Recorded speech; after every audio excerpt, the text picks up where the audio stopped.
What's going on, Down Under supporters? This episode is brought to you by Paintballshop.com, Australia's largest online retailer with over 4,000 products listed. They have sold to nearly every paintball field in the country, and their service and reputation speaks for itself. They are Australia's exclusive distributors for brands such as Planet Eclipse, DLX, HK Army, Push Paintball, Shocker Paintball, and so many more. At Paintballshop.com, they've got what you need. Upgrade your game with Paintball Shop's latest Monster Bag Pod Bag, designed for ultimate durability and convenience. This bag holds up to 70 160-round pods, making it the perfect choice for players who need ample storage for their paintball gear. Crafted from super durable mesh, the bag ensures both breathability and strength while keeping your pods safe and easily accessible. Shop now at paintballshop.com. This episode is brought to you by Action Paintball with their epic paintball venue park with over 10 premier paintball battlegrounds to choose from, also providing themselves with not only the best customer service, but the best rental equipment on the earth. Don't like using a rental marker? Action Paintball has you covered. With their large variety to choose from, Action Paintball has you covered with some of the best paintball markers in the world, starting at only an extra $25. With some of the most competitive pricing, you are sure to have the most amazing paintball experience at Action Paintball games. Book now at actionpaintball.com or call now on 96790011. What is going on, everybody? Welcome to the third episode of the Down Under PB podcast with myself, Brett Mitchell, my co-host, and also with a special guest of ours, Mr. Ryan Newman. And for people that don't know who Ryan Newman is, Ryan, tell me who you are. I play for Sydney SWAT. I used to play for Sydney Marauders. I've been playing pro now for this will be my 8th year coming up. And yeah, I've been playing for 11 years. So Too long. Yeah, I should be in retirement home. I'm sure people like Bones and Bluey will just laugh at that section of it. Yeah. So Ryan, we've wanted you on the show since we had the idea of making a podcast anyway. Yep. I've heard this is something you were very keen to sort of be a part of anyway. Yeah, I'm keen just to show, just to say my story and stuff like that, how I got into it and everything else like that. So, well, let's start there, Ryan. So how did you get into paintball? All right. So I played one game back when I was 16. Yep. With 18. And then never really got back into it. Mm-hmm. It was just a social game. And every time we went actually past my uncle's place, or going to my uncle's, we used to go past the old Rouse Hill field. And we was like, oh, we got to go there. Never went. We were away on holidays, and we're like, oh, what can we do? Oh, let's go paintball. Sure enough, we went out and played paintball. And funny enough, my the first team I ever joined, or ever kind of created with, Care Bears, some of those boys all caught up, or two of the guys went on I believe it was a cruise. Mm-hmm.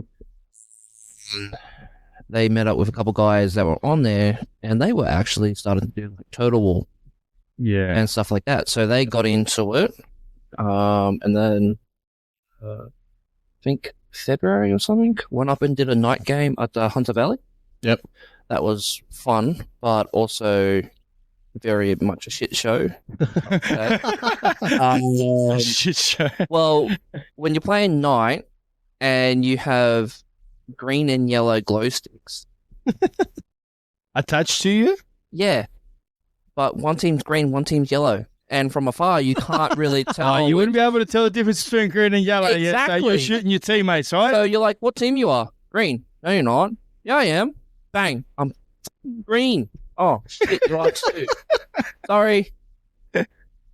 Yeah, and then pretty much that just started the snowball. I then went in the shop, met Mike and Adam for the first time. Yep. Adam actually sold me my first gun, which was a Planet Eclipse Ether, original one. Ether 1? Ether 1. Yeah. That's how old he is, remember. He played this for 11 years. Ether 1's been around a little bit longer than so I think. Well, mate, my first marker was an Ether 2. I think they just been 12 years, 13? Or something like that, I'm not sure. Right. So yeah, I brought that gun and then played my first Total War. I think the following week or whatever. And then I played, I think in May, I played ABL, which used to be run by Ultimate Paintball. They brought the field Adventure Quest up the road from where I live, up the Putty Road. Yeah. So we went and played the tournament up there, and yeah. So that's how I met the Bush Pigs. I met the Bush Pigs first. I met the Jokers. Mhm. Some of the older guys that used to do mainly just Total War, but they would come down and do ABL because they prefer playing in the bush. Yep. And then I think, and then some of the Ultimate guys as well. So which was like Aaron McCauley, Mitch McCarthy, and all those guys. Mhm. Yeah. Some of the old boys, yeah. Yeah, some of the old boys. And then every now and again I would go out and just play social. Yep. From after that, I would play social, but then I would also do ABL. So ABL was like is that like a bush ball day, right? Yeah, so ABM. So it's so the Australian Bush Ball ABL, League. which was the Australian Bush Ball Master. Yeah, so ABL was the Australian Bush Ball League, but was run by Ultimate Paintball. Ultimate Paintball. Yeah. So Camden. Yeah. Camden. Yeah. So they would do one round up there, one round down at Alton, down in Camden. The last round, I believe, was up at Adventure Quest. Yeah, okay, right on. Yeah, cool. Yeah. So we did that all year. But between that time, I was just doing a social event, and I was out doing, sorry, not a social event, social day, and I think it was my brother actually, and Aaron. We started becoming really good friends with Aaron McCauley. Mm-hmm. Shout out to Aaron. Yeah. That's a good boy. You've never met Aaron, but I've heard a lot about Aaron actually. Yeah. He's a good boy. So he was like, "What are you doing?" I'm like, "Just playing some socials." He dragged me out for the first time on a Sompair field, and that's where it all started. That's basically where it all started. Wow. Yeah. And then I haven't left since. At the end of that year, actually, I played my first novice tournament. Played with I think it was the Spartans, Sydney Spartans. So Will Gunton, Josh Woods, and Paul White. Those were the There's some old names there. Yeah. So Josh Woods, he's over and Will Gunton. He joined SWAT. He came up the ranks and joined SWAT. So we've endorsed. Yeah, cool. So that's how I basically got started. That's the introduction to Ryan Newman's paintball. Pretty much, yeah. To tournament paintball, to any sub-air sort of. Yeah. So, and then the next year after that, I basically did all year with the Sydney Spartans. Yeah. But obviously I was training every weekend that I could, training against SWAT, Explicit. I think it was a team called Relentless, but I wasn't too sure if they were an action team or they were a Ultimate team. Was Frequency around back then as well? They started coming out. Okay. So Frequency kind of was team that we used to. Oh, actually, it came towards more the end of the year. Yeah. Right. Okay. But it was around the same era, Ryan. Yeah. Did the whole year with Sydney Spartans. Yep. And then at the end of the year, I got approached from a couple of people. Obviously, because you were doing the right things. You were starting to impress me. Yeah, so obviously he was doing the right things as a player during the novice. The old novice tournament was a 3-man mechanical. No, 3-man ephel. Oh, so it was 15. I think it was 15. 15 or 12? Might have been 12. 12. Because I think the Pro League back then was 15. Yeah. Semi-Pro and AMs were 12.5, I think. Yeah. So, 12.5 ephel ones, and they rips. Ephel ones just rip. Oh, yeah. So Actually, so for Masters, I played for a team called Apex. They were actually in. Was that with Ryan Jennings and Timmy? No, Oh, that's because they were Apex at one stage in was division. no. So this was just before them. I Okay. remember Boris. Yes, I think so. Yeah, so bigger bloke. Yeah, he was really tall. Yeah, tall guy. Yeah, so Boris had a team. He was part of Spitfire. Okay. So it was Climax and Apex. Nothing to do with Spitfire Paintball out of Homebush, or Yes. Oh, it was so that they were based from there. Yes. Okay, cool. Yeah. So I Boris asked me to play with them for Masters, and I said yes. Yeah. And then obviously we did the event. We did all right. Like, I enjoyed myself. That was like my first 5-man tournament sort of style of game. Mm-hmm. And then so that was Masters. That was AMS. But we'll go back just to the end of Novice, and that's when Jason Bias and Mike and Cornish approached me. Actually approached me and Matt, because my brother and I were both playing with the Spartans that weekend. And he's basically said, yeah, we want you guys to come bring back the Marauders. That's funny. It's a small world. I used to work with Michael Cornish at Aussie Paintball down at Milpera. With Brad and Wade and as well in the old days. Yeah.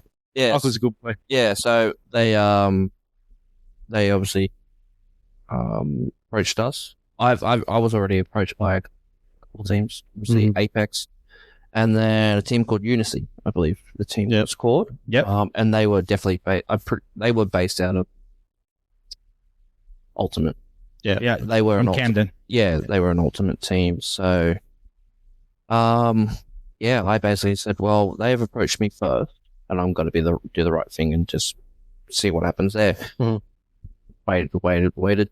Nothing happened. Nothing happened. Okay.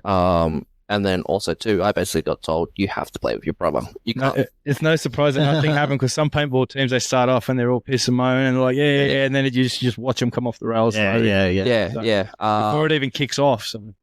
So Matt, our mum said basically, you guys can't play against each other. You have to play on the same team. Well, didn't that work out all right for this year? The important question: who was Mum more worried about, Ryan or Matt getting hurt? We can't, Ryan. Tell us the truth. Because you're the baby. Yeah, correct. There you go. Mum's like that. You can't hurt the baby or the family. Yeah. Well, that's a mum. Yes and no. It's just in case someone overshoots each other, and then the argument follows home. And it comes home, and then they're in the hallway punching on. Yeah. Mum doesn't want to deal with that shit. Pretty much. Yeah. That's what training's for. So I heard nothing from them, and I messaged Jason and said, hey man. Yep. Did you want to play with Maddie though? Did you want to stay with Maddie, or did you want to sort of drift off? I didn't mind. I was playing, and during that whole year, Matt was so he was missing out on training sessions and stuff like that. And I'm like, if you want to play, come play. Like, it's nothing on him. Or anything else like that. So I just know some brothers have that competitive nature with themselves, and I know you and Maddie are definitely like that. When we have competitive, like I won't lie, we're one way or another. So we've joined with Jason and the boys. We've joined with Jason's brother Cornish, Alistair Fulton. Yeah. So Alistair, Tim Colley, and Brandon Colley. Yeah. So that was the kickoff of the Marauders. That was the kickoff of our Marauders. There was a team Marauders before, and then obviously people got adults. Yeah. Lives came first. Yeah. So Marauders kind of disappeared for a little bit, and then obviously with the 5 of us. Brought it back. We brought it back. Yeah, and obviously brought it back, but took it to a whole nother level. Yeah. So it took a little like gel a little bit. But naturally. Yeah. But we all played, and you were familiar with each other, so it didn't take a lot to gel as a team together. Yeah. So at the start of the year, we had believe, Jason's brother playing with us. Yep. And then he didn't come back for round 2.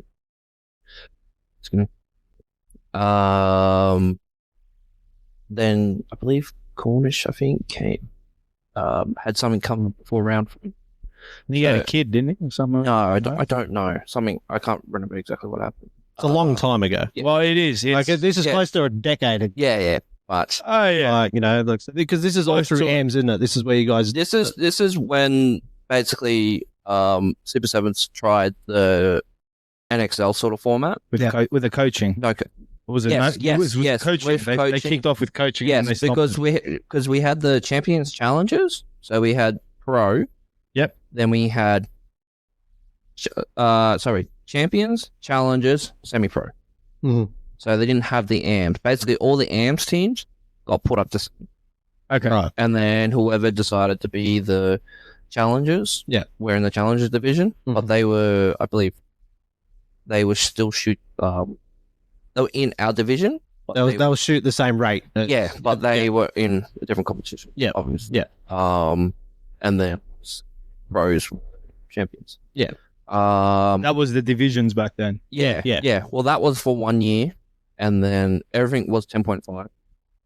I think actually for like 2 months or 2 rounds, and then I think I can't remember if it was a full year. Actually, no, it was a full year. No, it was, because I remember round 3 SWAT shot like 70 something boxes. Jesus. 70 boxes of paint. Good Yeah. day. Is that over? So is that over 4 days or 3 days? That was over 2. That was over 2 days. Yeah, because we didn't at that tournament. I believe we didn't have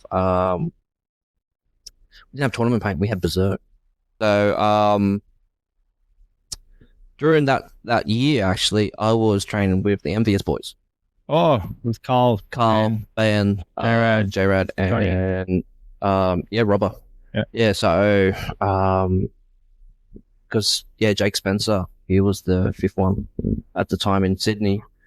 He couldn't really train all that much, so they needed a 5th, not because I'm out basically every weekend. Yep. Yeah. They just said we'll take you. Yeah, well, I was training with them and training with Explicit. Yeah. If I wasn't training with Marauders wasn't out, I was. And you were out as much as you could. Yeah, and Oh, that explicit was the days. Plucker. Yeah. Okay, so Plucker was explicit. yeah. So Aaron got on that team. Yeah, Aaron McCauley. Yeah, Aaron McCauley, and he's like, just come train with us. So he's like, but you have to shoot or die. It's like, okay. Mind you, at that time, we had got no sponsorship or anything like that. So I'm shooting DM14 or something. Would have ripped. Oh yeah, ripped. I remember one total I borrowed it and I just shit, playing the D-Day. Oh, D-Day event. There's a Yeah, photo of yeah. me and I'm literally. Well, nothing's really changed, really. I remember the last total we just played. I saw Ryan just sitting in a trench, and he's just. I can see him messing with the settings. He's changing from 10.5 to 15. 10.5 was just too boring. Yeah. He's pumped about 2 pods in about 10 seconds. No. Turned it back down. Uncut ramp.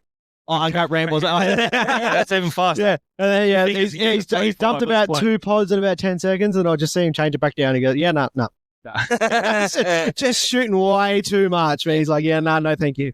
So I was training with them all year, and then during that time, me, Matt, Jason,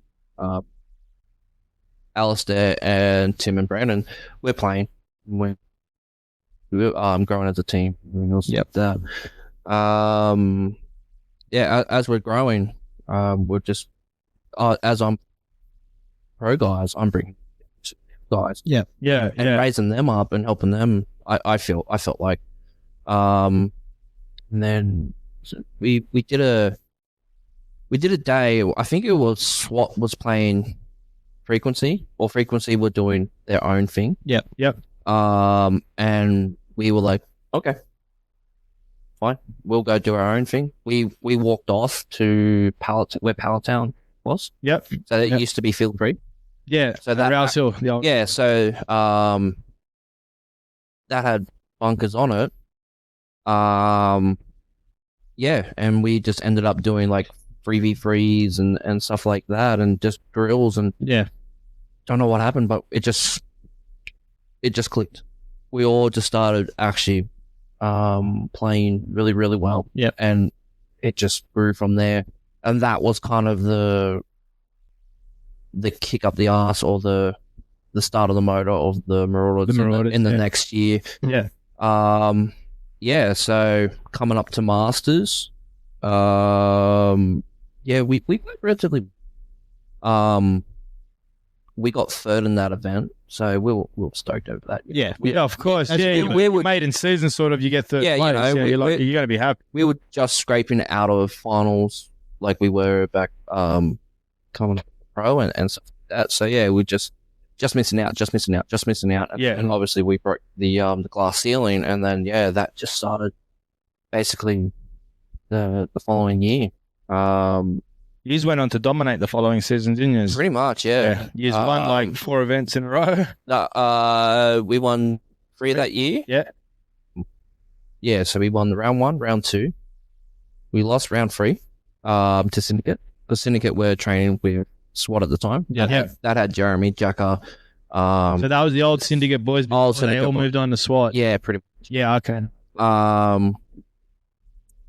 So we were training against them and playing against them. Yeah. But then they kind of teared off us and started playing against SWAT, and we kind of teared off and started playing against MVS and Explicit.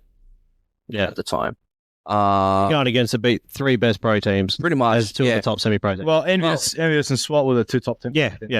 And STK. And back in the day, So they came around. We started training against them a bit more, and then basically that year, so 2016, I believe it was, we won basically every game. We drew.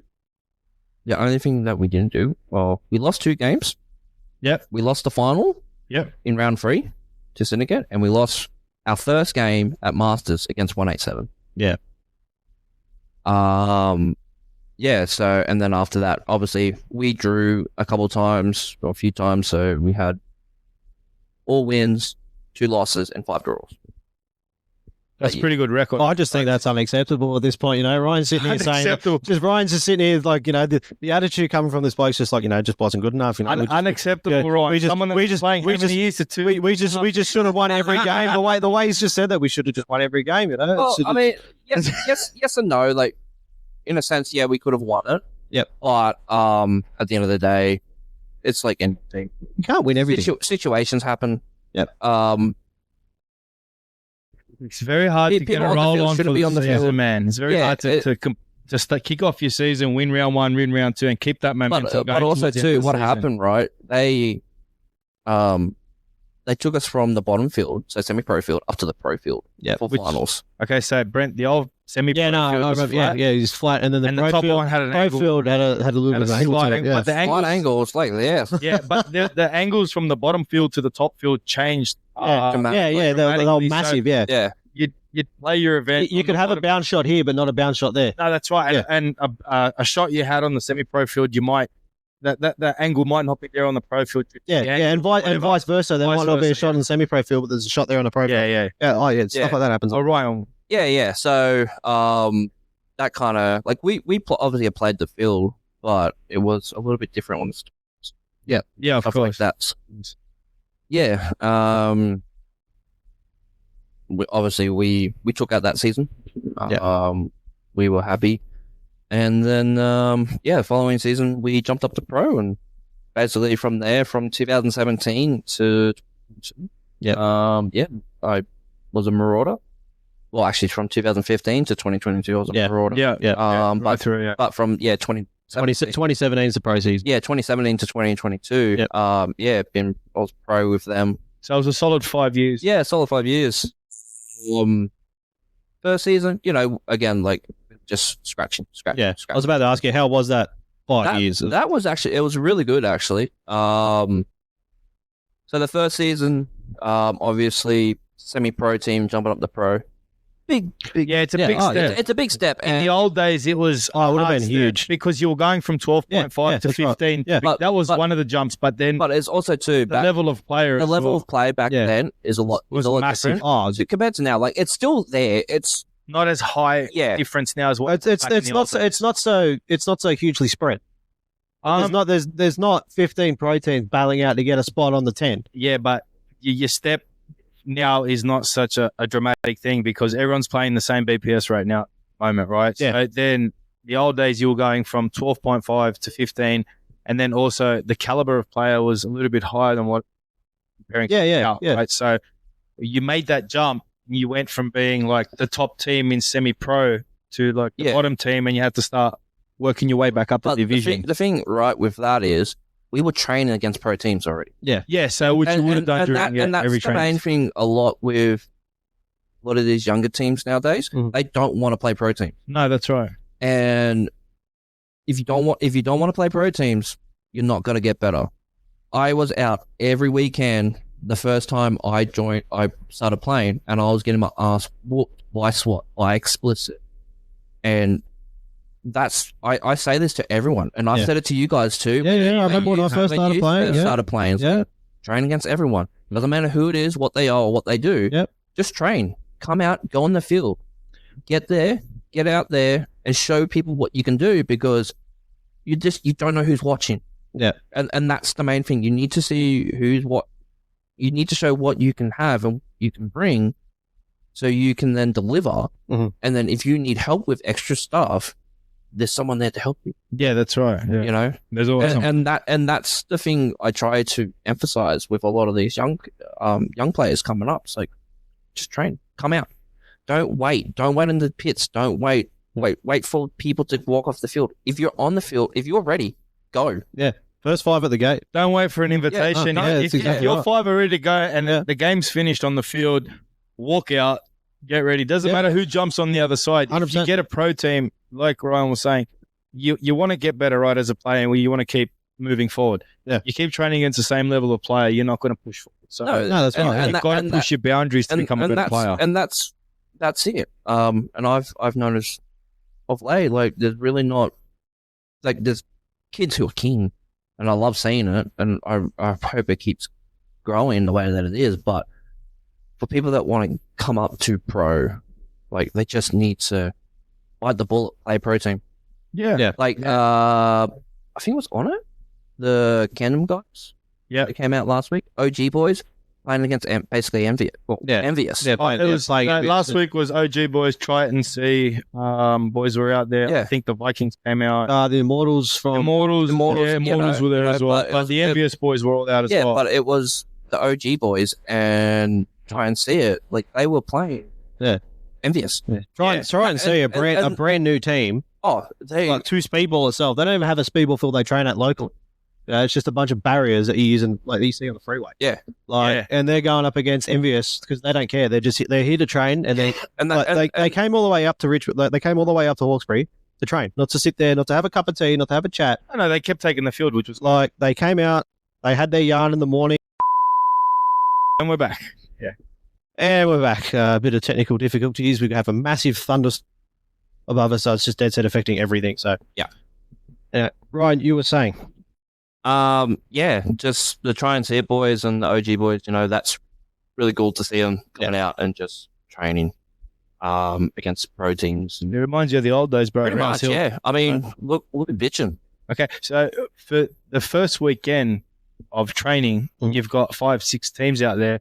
You've turned up, you put your bag down, and you're like, "Ooh, this looks like it's going to be a kickoff. It's going to be a good day." It looks like it's going to kick off to be a good season because your first training session, most people holidays and shit. And whatever, holidays, lazing, doing shit around the house, whatever. And to see that out on the first sort of training session of the year, it's like, it's really very good. It's very good. It's enjoyable to see, and it's enjoyable to do. It's enjoyable to be a part of because you're not sitting there. You don't have to wait for 6 other people to be ready. There's already another team at the gate. Ready to go. Ready to go because by the time they've done their game and you've done your game and there's been about 2 minutes worth of nothing, there's another team out there ready to go while you're sitting there waiting. So, and it was a hot day. It was. It was a stinker. hot. Yeah, it was a bit really hot. It was pretty hot. Then I went to gym afterwards. Yeah, because you didn't go the day before. No, and I still got to go. You went to the gym after paintball. Yeah, legs. Leg day. Yeah, are you serious, man? Legs after paintball. Yeah, and I gotta go probably tomorrow. Yeah, well, to be fair, he was supposed to go the day before, but we're stuck in the shop with Mike. We'll away for Yeah, for like 3 hours, and then from like 1:30 to like 4:30, and then the OG boys came in, and then that was another hour. And Mike was there till like I think 5:30. They're supposed to close at 4. Yeah, yeah, we'll just talking because River doesn't come down much because he lives in Taree. I'm pretty sure, where he's from. He's from Taree, and the boys, Sean and Lachlan are from Wollongong, so they don't come up a lot, like often. But I feel like they're going to come up a fair bit now because they've got this whole new OG thing. Really keen for it. I was speaking to River, side, and he's just keen for this whole semi-pro season, playing with the OG boys, and just trying to just sort of get that domination and just get that what's the word I'm trying to find. This semi-pro season's going to be interesting. Okay, it's going to be different. It's going to be different. I got to ask a question. So, is he still playing with the convicts, or? Yeah, it's just not a sevens. I don't think. I think he did say he's going to try and play one event. But I think a few of their players are sort of dissipated because I know Connor's having a child pretty soon. Yeah. And I think a few of the other boys have some personal stuff going on, and just life comes first. Obviously, of course, especially in Australia playing paintball. I mean, like you're very self aware about life comes in first. Oh, 100%. So so I think he's found himself a dedicated home with the OG boys, and they're all keen and they're all committed to play the whole year of 7. So I think that was sort of what he was looking for. He wants something stable. Yeah. And that's what most players want. They want a stable team. They want someone who's willing to go out and train and stuff like that. So stable and consistent. Yeah, 100%. And that's what a lot of teams need. They need that stableship and they need that consistency. Yeah. Like it's all well and good to come out and train once a month. Okay, that's cool. But if you have the same, 4, 5, 6 guys, and you're not training constantly with each other, it's hard. Yeah. As a team sport, consistency is the key. Yeah, 100%. And I mean, like back with the Marauders and stuff like that, like we were training together every week, and that's how. But not only that, like we're hanging out with each other outside of paintball. Yeah. And that's the thing with bitching too. Like they I've noticed that a lot outside of paintball. Which is, So shout out to Chrissy for bitch. Much appreciated for the last 2 years for me jumping on with them. Yeah, no, it was really good to watch you guys, especially the bond that was made with all of you over the last 2 years. It was actually like me and Bill actually mentioned it the other day. We were talking about bitching as they're stepping up in the pro division now, and they've lost you, and I'm pretty sure they've lost Alex Orr during tournament anyway. Yeah. During a tournament anyway, and we're just keen to see how they put it together, and they'll go. 100%. I've got nothing but faith. They have an absolute stellar of a roster. Yeah, all their players have just just improved time and time again. Training the last season that they trained pretty hard also. Yeah, and they train pretty much every weekend. That just shows you, they're willing to go against teams that are better than them. They're willing to go above and beyond. Yeah, and they're willing to take the punishment, take the medicine, and learn, and learn. But then they also can dish it out. Yeah, 100%. Yeah, absolutely, definitely, absolutely. So, and that's a team that everyone now coming up should look at. Oh, without a doubt. They put the time in, they put the effort in, and look where they are now. I don't think any team's going to take them lightly. No. Oh hell no. No. The dedication they put in last year with us being training every weekend and them being there every weekend or every second weekend. But not it'll show. They're doing 2 days. Yeah, they're going back to back, and then even when they're not out there, I noticed Kate Rogers especially was out there weekend to weekend, with the help of Brandon Miller as well. Yeah. Just them two just at it with Brandon, just really being a massive guide and a massive coach towards Kate, and just her game is just absolutely it's elevated, and it's gone through the roof, and and she's put a lot of work outside of paintball as well. I noticed she's gone to the gym more, does a lot of running, a lot of walking, just does just a crazy amount of outside of stuff. Paintball, that's just the self improvement just there. Yeah, and that's one player. Oh, 100%. And it was just really unfortunate that she hurt her leg. for Masters. That hurt. Yeah, absolutely. And you could see it, and she really wanted to play. It was a hamstring she injured. She had a hamstring injury. Yeah. And I really felt bad for her because she put in all this extra work, all this extra effort, and she played I think 2 points. Yeah, and then she bought it. Yeah, but she couldn't run. Like when you have that kind of injury, how do you run? You've got to run to your primary position right off the break. So you got a window of like 2.5, 3 seconds before that first couple of punches come your way, right? Yeah. So if you don't have that breakout speed to get there, you're injured because of an injury. You're not. It's Like, and she understood the team aspect, and pulled the pin. Understood that's being a smart player. Right? So you look at it and you're like, I'm not able to do my job. I'm hindering my team from winning the points. So I need to do the behind the scenes stuff. Yeah, I need to help field pods, help these guys wipe down, get the next guy in because I'll do whatever I can. Get them back out the field as best as I can, clean as I can. I'll do my bit. That's a team player. Yeah, absolutely. It's his team. You put the team before anything else. Yeah, that's exactly right. It. It's always good to have multiple people on your roster. Yeah. You guys kind of know where I'm going with this. We know. Keep going, Ryan. Keep going. But yeah, you need to put your best 5. Yeah, and it doesn't matter. Like amps you can rotate because you can kind of. That's no worries. Semi-pro, like if you're a newer team to semi-pro, you can rotate, start figuring stuff out. But later in the event, you stick with your. Yeah. Through prelims, if you have a decent roster, you can chop and change. But when it comes to finals, and stuff like that, there's no questions asked. It's your top 5, your best 5. Yeah, absolutely. To the tail end of that season, right? So you've played round 1 and 2, right? So then it's sort of the dynamic changes, I believe, because like as you're sort of going into the later part of the season, the decisions in everybody's head to sort of go, do we make the step up to pro next year? So let's start making sure our 5 core guys, you know what I mean, are there. So let's start working on that from the semi-pro division. Yeah. And that's the same with AMS as well. Yeah. Like, are we going to jump up? But I will say, they're in the mindset of it. They don't know if they want to.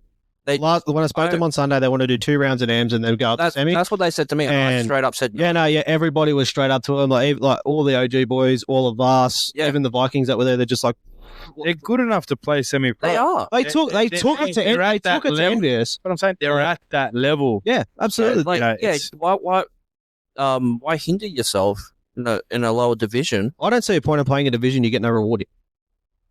And I believe that's why Mike's done it this way. Like, he doesn't want players in AMS. He wants players in semi-pro. He wants players in pro. Yeah, he wants these teams to move. And the captain. I was speaking to one of them, and he's like, our goal is to get to pro. It's like, being in the AMS is not going to happen. No, you need to move. And they're too good for AMS. Oh, 100%. Without a doubt. 100%. They are too good for AMS. 100%. They just, yes, they got a lot of stuff to work on, but, 2 seasons in semi-pro, mate, they will be a pro team. They'll be a pro team in no time. Even if they might be a pro team next year, potentially. They have very talented players on the team, individual talented players. Yeah, they have a lot of a lot of speed. And they need, a lot of them are young. That's why a lot of them are young blokes. Yeah, what they need an experienced player on their team. Yep. Someone who can bring that team together, gel them as one, and then release them. Someone like Ryan Newman. No, no. he's booked out. I'm already booked out. He's booked out. I already got it. Someone's already approached me. Hey, you need to get him on your roster, mate. Trust me. I had 2 people approach me. Literally, I had one. Yeah. They asked me, Estefan, and I had Jono message to jump on with him. Jono, HBR, or with the firm? Which one?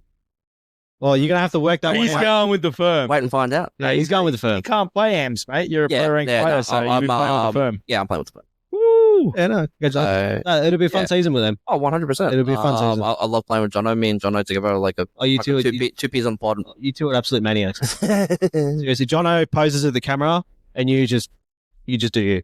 Really, there's no explanation for you. Really. Like that. So, I just want to know who's going to be holding the strings of both of them. Well, they'll play probably either side of the field. Really, I think Ryan will probably you'll probably play more of the Dorito side. I don't know. We'll see what happens.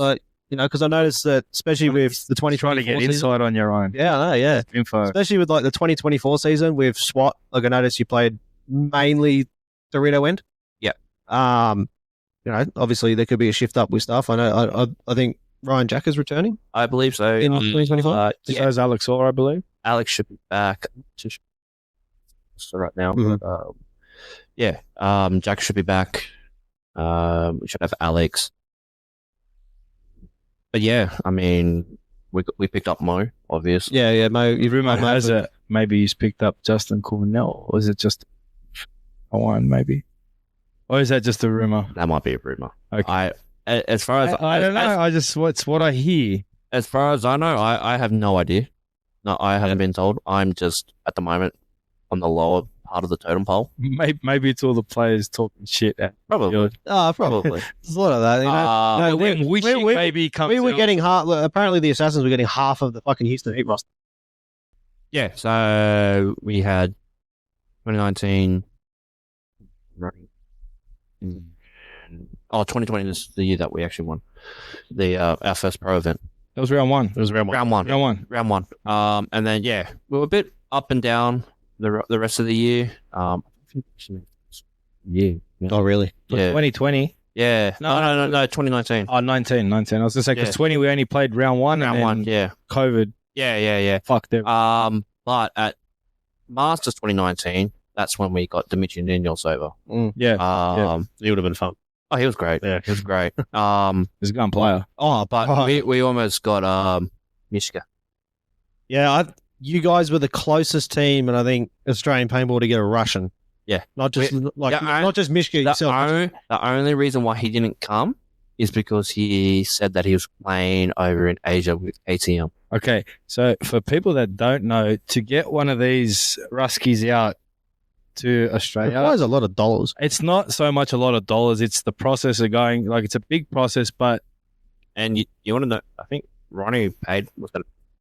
Oh well, that would have been. Yeah, so that would have been. I would have sat that whole day. I know. That would have been a funny conversation at their training session. Hey, Mishka, yes, you want to come Australia? Of course, I want to come Australia. What, you stupid? Vlad, book my flight. Yeah. But yeah, that would have been awesome. But it would have been mad to have him. So yeah, that didn't happen.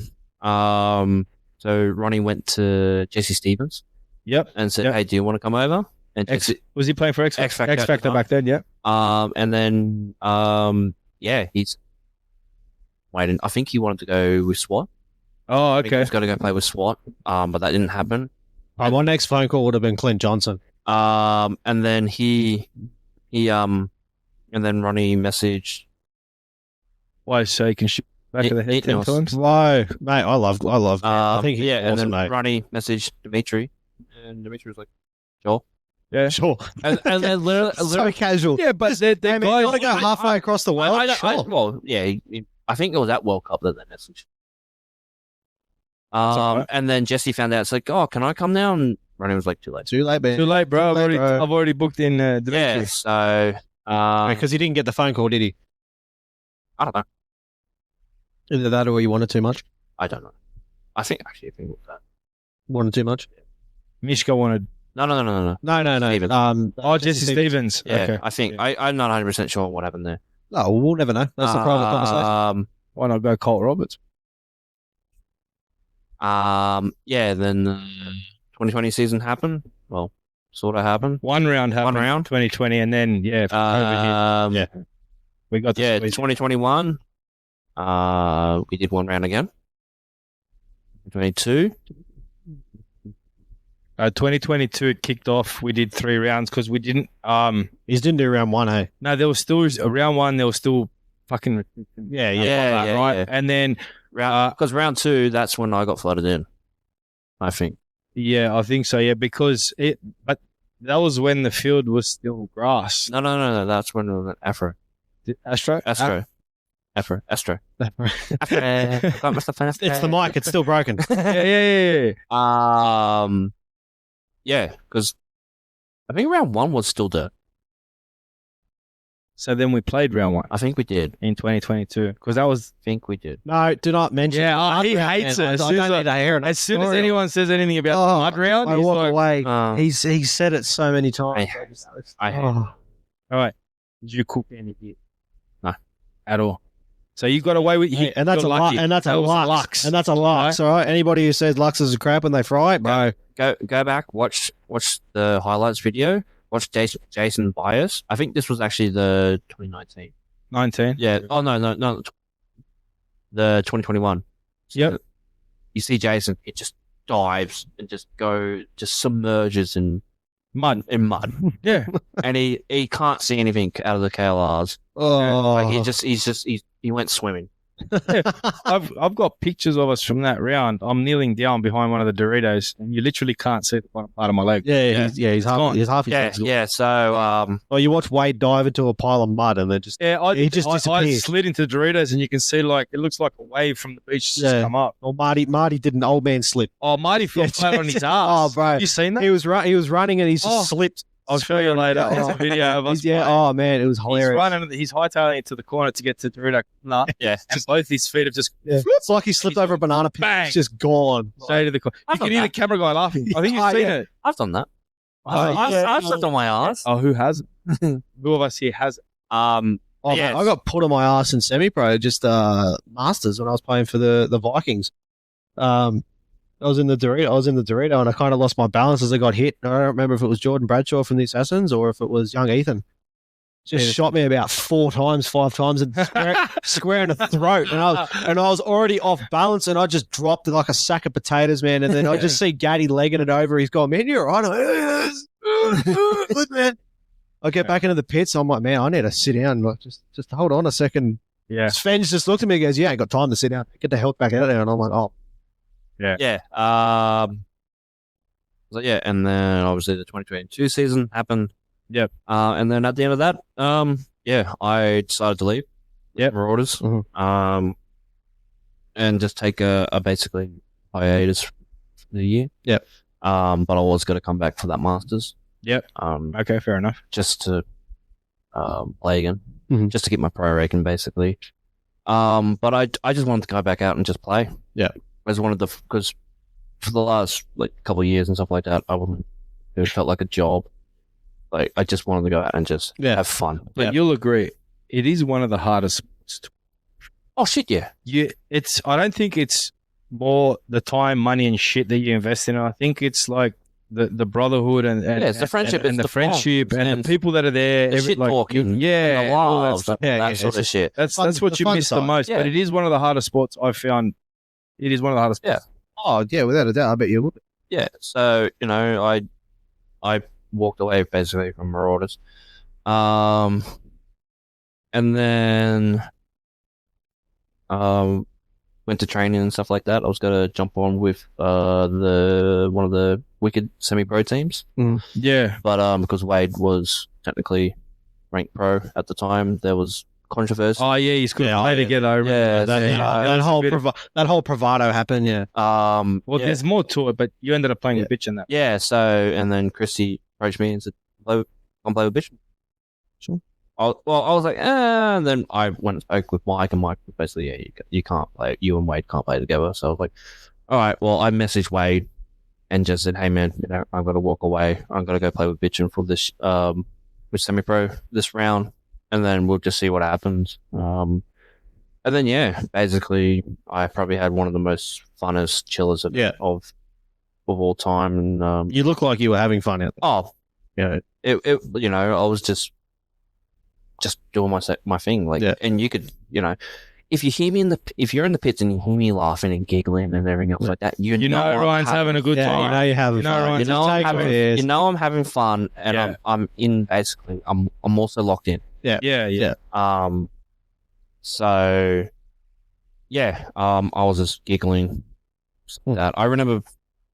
Wade actually shot me in the semi-final, and I was like, all right. I can't giggle anymore. What round was this one though? This was round 1. This was round 1, right? This is the one where Bitchin won when we won. They won the first event. I was like, well, okay, I need to clock in. Can't play around anymore. Yeah, basically, Yeah, won that event. because I think we came third that first round. Okay, so because you weren't there yet. No, so that year, the Assassins, there was a breakup between like the teams. So there were just too many. Yeah, so they formed the Warriors, right? So I'm going to say, so Brad was told to separate the teams evenly and put all players, just mix it up. Evenly. So good old Braddles, all the decent players on one team, and just went bang, bang, bang, bang, bang. His team. Yeah. So okay. So that was just anyone would do that. That was the beginning. So round one, the Assassins Bitchin came first. Assassins came second. No. Immortals. No, New Zealand Immortals. New Zealand, and then the Warriors came third. Yeah. I couldn't play that round because I just got back from Bali. Okay, and I was playing with Black Flag. And then you were playing pro with Black Flag anyway. And then round two, this is where the controversy really kicked in. You couldn't play with us, but Bill could. Yeah. So for round two, then Bill came on the scene. Because I rung Mike and John and said, hey, listen, I'm done with Black Flag. Like, I've spoken to the boys. I don't want to play with them anymore. Was playing with the Assassin. Can you please let me know if I can play semi-pro? But I want to be able to play with Wade. Yeah. With the boys. And he's like, I'll speak to John. That was over a long weekend, Easter. So I didn't get a reply for like 4 days. Yeah. So I'm sitting there going, they're going to say no, they're going to say. Anyway, they came back to me and they went, yeah, it's cool. Yeah. So I was sort of like, well, clearly, But, okay, so it was more...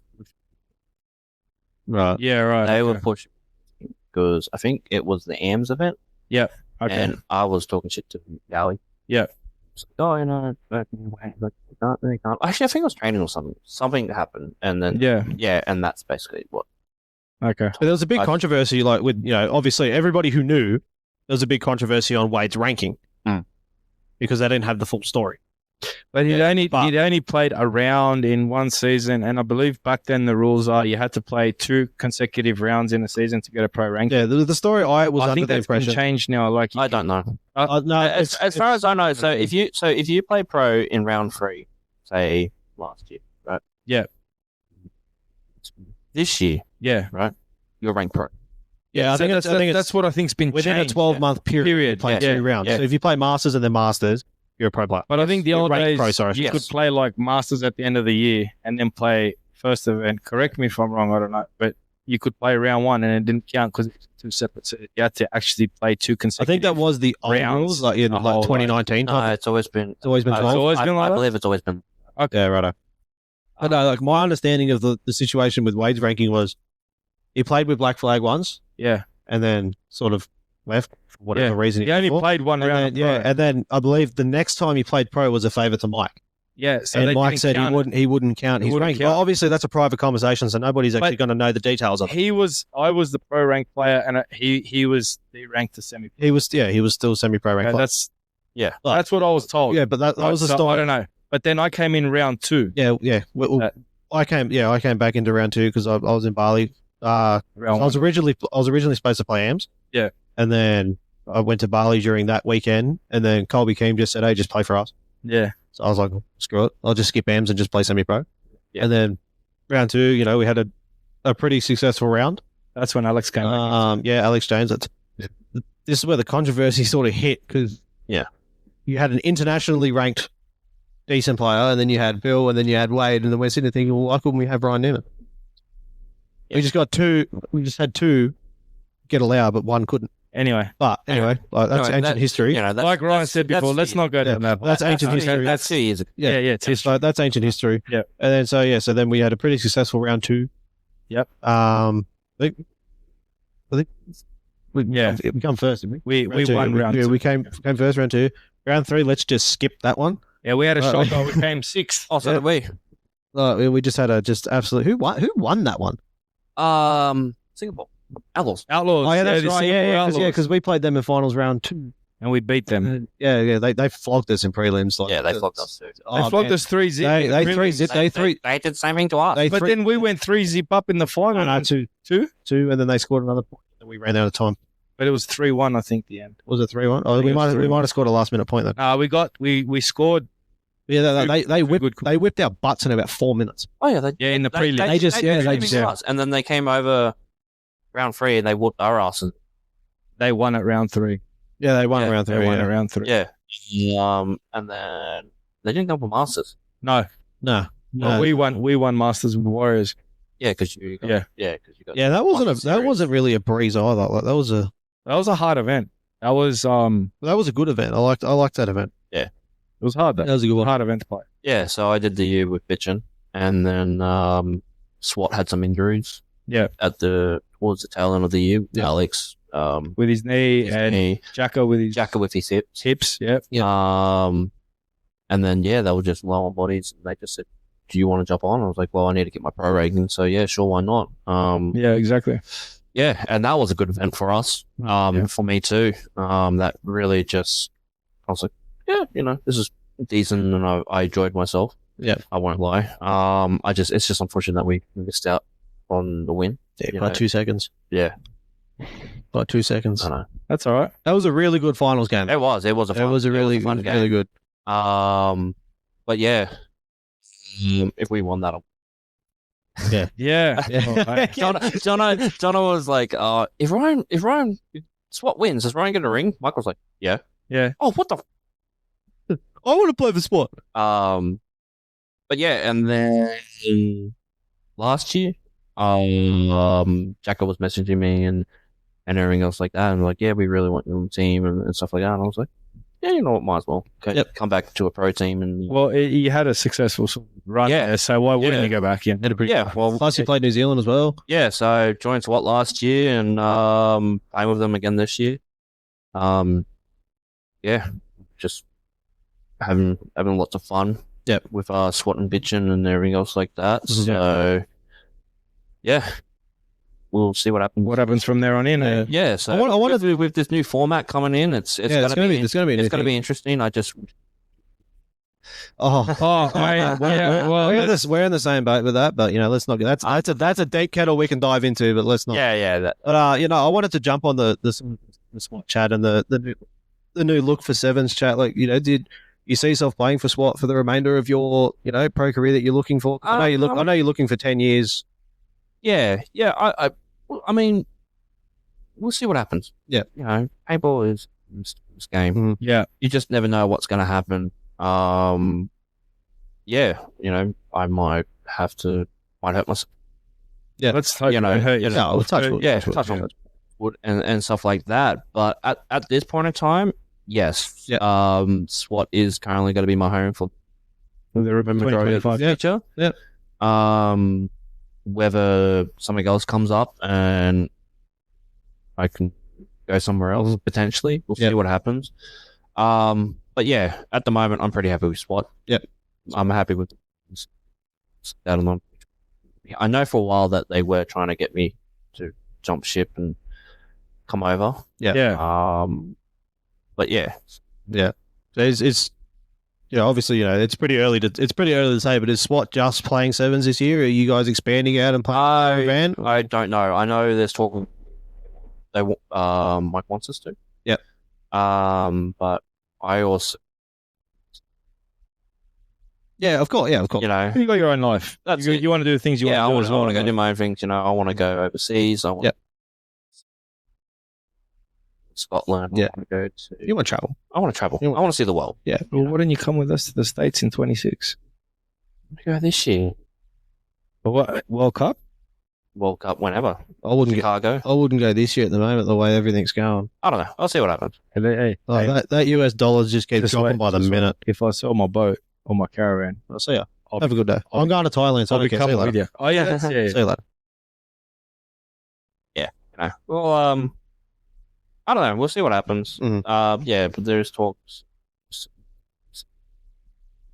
So like New Zealand again, and so New Zealand. I think they would like us to go to New Zealand, but it's a bit hard. I think it's clashing of some people. Okay. I think. Personality clashes? No. Like scheduling, stuff like that. Right. For people. Okay. I'm not 100% sure. Oh, it's for the SWAT roster. Like, it doesn't fit in with the guys. Yeah, fair enough. Yeah, as far as I know, I don't know. That's probably the hardest part: organizing a team, everybody being able to be having the free time. It's getting everyone there at the time and ready to go. That's it. But it's also round one for I think over there is what in March. Was it March? First round one? I know. I know it's in Tampa Bay, but Tampa. No, we're talking about Arena. Arena. Yeah, March 31st. Yeah, I think rings a bell. yeah, something like that. It was. I didn't even. No, New Zealand's wasn't sevens was. Okay. Anyway. Yeah, and then round two is straight on my birthday. I went. Well, obviously, I went last year, and I basically celebrated my birthday on the Thursday, and I flew out of the country on the Friday. So I couldn't really celebrate with my family. Happy birthday, everyone. See you guys. Where are you going? Oh, I'm going to NZ for a couple of days. Yeah. Yeah, I think so. Yeah. They're very close. They're very close. There's a lot of events now. This year's calendar is very. It's a very busy calendar It's a this packed year. year. It's a very busy. It's a very busy start to the year too. Yeah. You have the TXBL, you have the TXBL, you have you have snipers, and you also have sevens. First event is Elite 3 man. Yeah, the Elite 1-3. And then you got TXBL, which TXBL. I missed the one. Brent Mitchell will be heading over. Indeed. Yep, and he'll be playing guesting with Colt. Yeah, I'll be playing on Colt. Ricky and the boys and that. Ricky and the boys and Elmo. Yeah. Got stack roster. There's a few names I think we can't. It's a good roster. Yeah. It's going to be fun playing in Div 1, playing against players. So you've got that. Then you've got a sevens round. Then you've got Melbourne as well. Snipers, and you have Snipers down somewhere in there. March 9th is Snipers first round. And then you Arena, then you got Arena at the end of March. So yeah, that's a very busy calendar. Players sort of have to pick and choose their battles, really. Yeah. And where you want to play. Well, that's right. I'm hoping to be able to squeeze in a sevens event for round one. Depending on how much I decide to waste of my money in Thailand. Well, obviously I'll be playing semi-pro. Yeah, of course. Playing with the Assassins round one. No longer Wicked Assassin, semi-pro team. Oh yeah, they changed the name The boys are to something. I don't know. They'll announce that whenever they decide. that's another episode. Yeah, no. Clearly Ryan wants to talk. No, we can if you want. I don't mind. It doesn't bother me. Like it's. Doesn't how long you just want to keep going with this because we can go on for hours. Oh yeah, mate. We know. Do you got to go anywhere? Not really. He's got to go to the gym. He's got to go to the gym. He can go anytime he wants. Don't worry. He'll go straight after. Well, I think we may as well just I think everybody sort of knows. There's a waft. First. The wind. There's a waft in the wind, but yes, you will hear it first on the Down Under podcast. The Wicked Assassins pro team, the Wicked Assassins in general, has been diminished and no longer exists. Gone. Gone. Finished. It's a sad reality and a very long story. Very complicated story. We could go on for hours about it, but it's something I think will remain private for everybody's sake. Yeah, pretty much. For all parties. It was a hard pill to swallow, but it was destined to fail. The way it was heading, I had left due to personal reasons before the year ended, and there was a few players that just they weren't gelling anymore. They weren't competent. They weren't confident in the product. And then obviously, we had Elmo guest with us all year, and we had him. He was only there for the season. Yeah, he told us, "I'm there to help you." He was there to assist us for the season. So yeah, it was a hard pill to swallow for a few players. There were a few tears shedded by a few players when news sort of hit.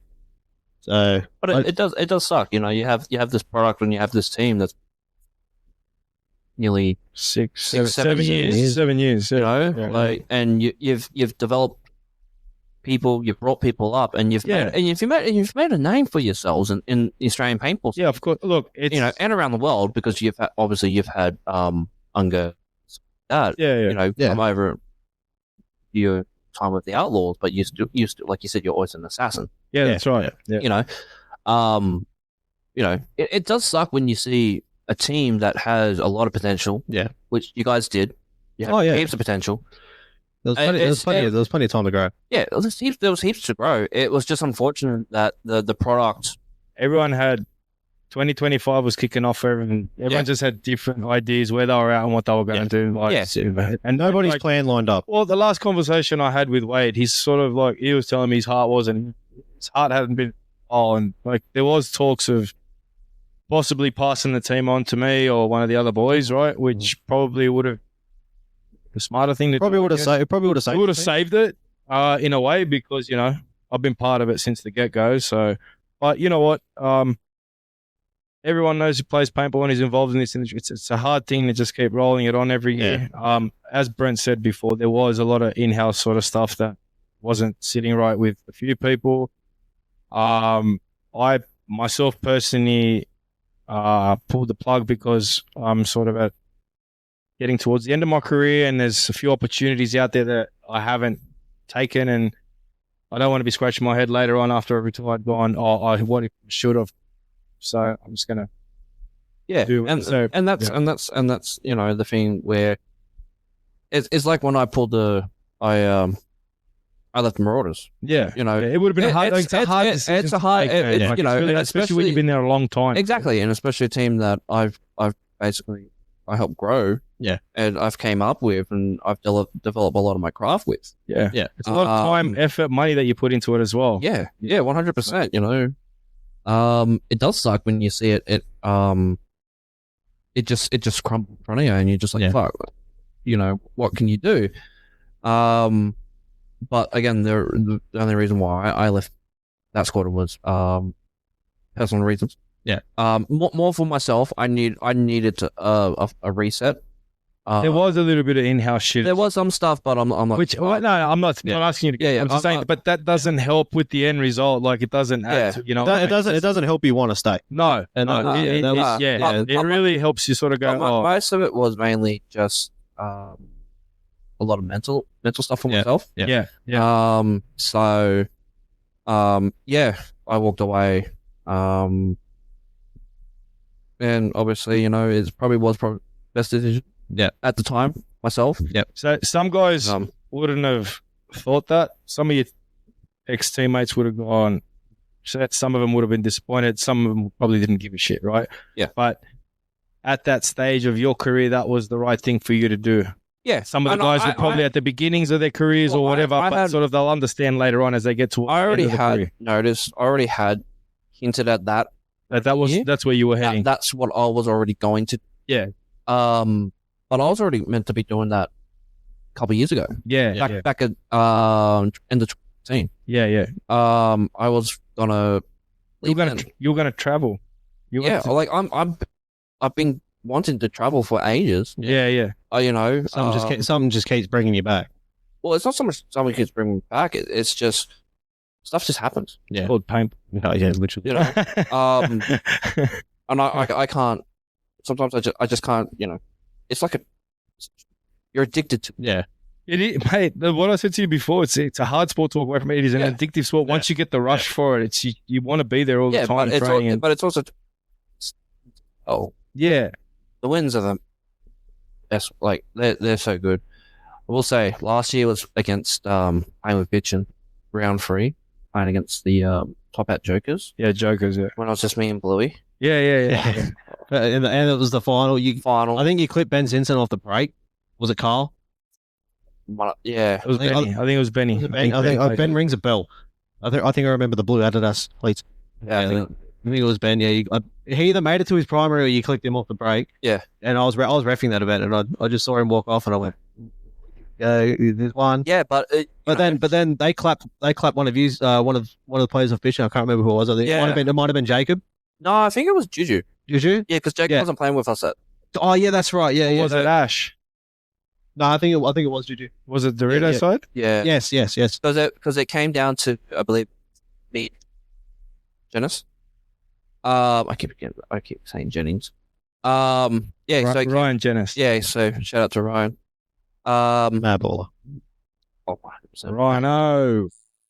Yeah, so too many Ryans. Yeah. Anyway. Ryan Porter, Ryan Newman. No, don't. There's too many Ryans. Snake. Yeah. And then, oh no, what happened? Okay, so what happened? Came down to a 3-on-2. Ryan was in the snake. I was behind him. Yeah. Jono was in. Myth was in the snake, and Bluey was in the snake corner. Snake corner, yeah. Yeah. Okay. So, and they've caught it kill for snake corner only. So yeah, right. Ryan's jumped up and started running, shoots Jono, and then I believe he bunkers Myth. Yep. Or he bounces Myth. Yep. So then it becomes a 2-on. Me and Myth are battling. I'm in the corner. He's in the snake 50. Snake 50. I shoot out Myth, and then I start moving up the field. Louis from the snake corner starts running over to the Dorito side. Doing the Bluey run. Yeah. So he runs over. Bluey. I see him running over. Yeah, shout out to Bluey. Yes, yeah, he's one of the OG boys. Oh, yeah, man. Good boy. I see him run over, and I see him go into the bunker. And I'm like, I'm sure I've bounced him. Yeah. So I'm like, check him. Ref goes in. He's clean. He's clean, but I've already known where he's gone. So you know, you know which bunker he's at. But according to a lot of people, like the ref gave away position. Oh, I knew where you went. I was watching you the whole time. Yeah. I saw you run from the corner over to the. You bounced him on the way into his bunker. Yeah. So you know where he's ended up. Yeah. Initially, you've seen him. So it's not the referee giving his position away. Yeah. So I've seen him go there, and then just snap him up, bang, snapped, and that's probably like the first time where I've actually properly celebrated. Yeah. You know, Right. That was just such a fun event. Yeah. And You had a blast. Had a good season, and good event. Such a hard event too. Yeah. You know, so, that was a really fun event. Yeah, it would have been. Yeah. So, Especially with the results he's got as well, that would have made it more worth. oh yeah. Oh, 100%. Yeah. 100%. What was it? 2 wins, a second and a third, or Yeah. Yeah, something like that. Podium all year. podium. Podium all year, which is what you want. Yeah. Want to be the most consistent out the bunch, and consistency wins championships more than a couple of wins. Yeah. Doesn't matter. That's true. You know, You know, Red Legion proved that. Yeah. you don't have to win all the tournaments. You don't have to win all the time. You just have the podium. Yeah, you just have to be consistent. Yeah. And consistent with, like you said, what we explained earlier, consistency with training, consistency with the same bunch of blokes, and, you'll be consistent through the tournament. Yep. Obviously, like we found out the hard way that, no matter who's on the team or who's starting or who's playing, there's going to be layouts that just don't match the squad. And you got to have your core. You got to just have a core five. You just have to roll with what you. In pro, that's how it is. You just got to go with your squad. Not even pro though. We had a great round 1 and great round 2, a shocking round 3. But it's just not to make excuses on why we failed. But the layout didn't match the players that we had in our style. Yeah, it wasn't for us. It's also too. It comes down to back to that training factor. You come out and you train and you look at the field, and I see this to a lot of the new guys too. Yeah. It's like, learn both sides of the field. Learn everywhere. Learn everywhere, because you want to know what can shoot you. Because I might be really good on this one layout on the Dorito side, and I can run up the field and I won't die. But it might not work on the next layout. Next layout, It'll be different. I might get shot off the break every time, and I'm like, and that really, and this is for a lot of the young guys too. Don't come in the pits hot-headed, angry, disappointed, or anything else like that. Come in, all right, well, I got shot. It is what it is. Shake yourselves off, clean yourselves up. Get ready for the next point. Yeah. Because 9 times out of 10, you'll be surprised on actually how many times a game is won inside the pits. Oh, 100%. If you have a calm pit, if you have a calm head going into that pit and you're like, hey, what happened? You don't come in like, happened and everything else like that. And, don't come in angry. Come with a calm head, clear head. Hey, what happened? Oh, I did this. Oh, okay, don't do that next. Yeah. I tried to, but this, what happened? Okay, cool. Maybe just wait an extra second or so. Yeah. But yeah, it's just learning all the spots on the field, so you can actually be a jack of all trades. You want to be a utility player. Yeah, exactly. More of a utility player. But if your team has your mainstay core guys, and then they need to give one of the guys a bit of a rest, like, I know you can get the play the position, and then you can swap in and out. Someone at the moment that is Oh, yeah, he's brilliant. He can play the snake and he can play the Dorito. Yeah. He just needs that extra guidance and everything else like that. But if he really just knuckles down and everything else like that, he will become a deadly player. Oh, I know. He's already becoming a really He'll become one of the best in Australia. Yeah, is it Pearson's or Parsons? I think it's Pearson's. Yeah, but I know Ben Simpson, when MBS were out, they took a pretty big shine to him. They were like, he was making a couple of things and they were just really into him. Don't shut up, don't be quiet. Like if they're into him too. If you die, the game is over. Yeah. Like if you go out, you're the anchor right now. You're like, because he was on an island in the snake corner while you and Bill were in the Dorito end at one point, and he they're trying to get him in the mindset of you die. Yeah. Like that opens the whole gate to them just going down the whole tape. Yeah. And just putting pain into both your players' ribs. And you closed out on because they were just into him. Don't shut up, keep asking. Like you hear me all the time. Sometimes when Bill just decides to just turn his hearing aids off, I'll just scream at him. What the heck have you got?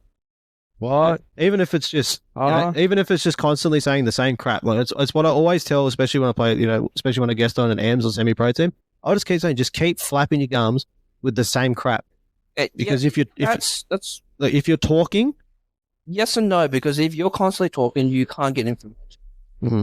So you want to let them know. Basically, when I'm talking and I'm talking to my self, I will let you know what's in front of me, and I'll let you know what's in front of you.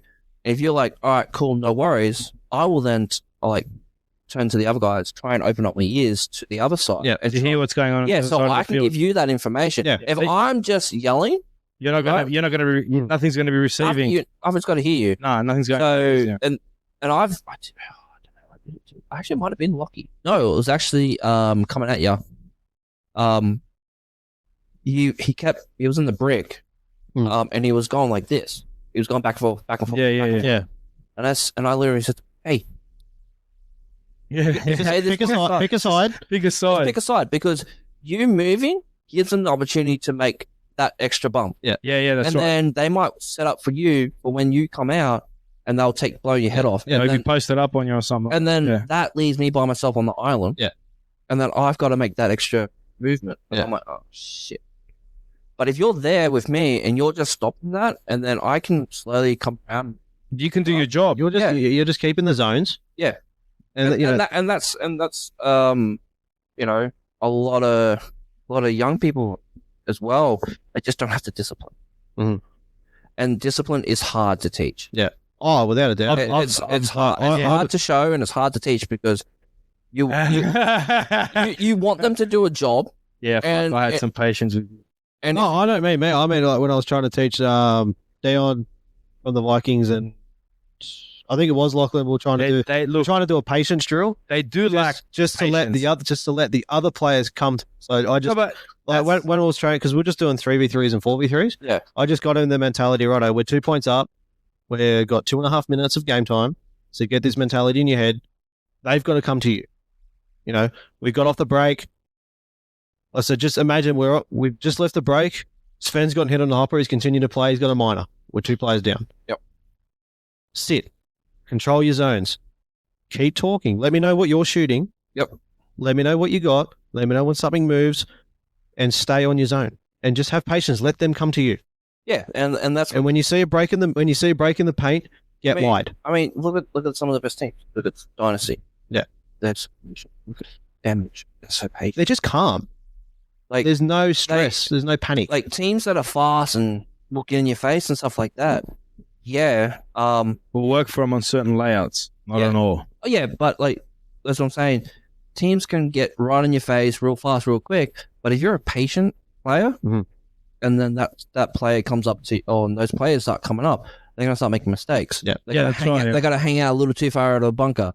They're gonna slip up. They're gonna get comfortable. Yeah, they're gonna be looking over a bunker, and then you might pop out of the corner and blow their head off. Yeah. And that's a kill down. All right, well that's the main threat at the moment on this side. What about the Dorito side?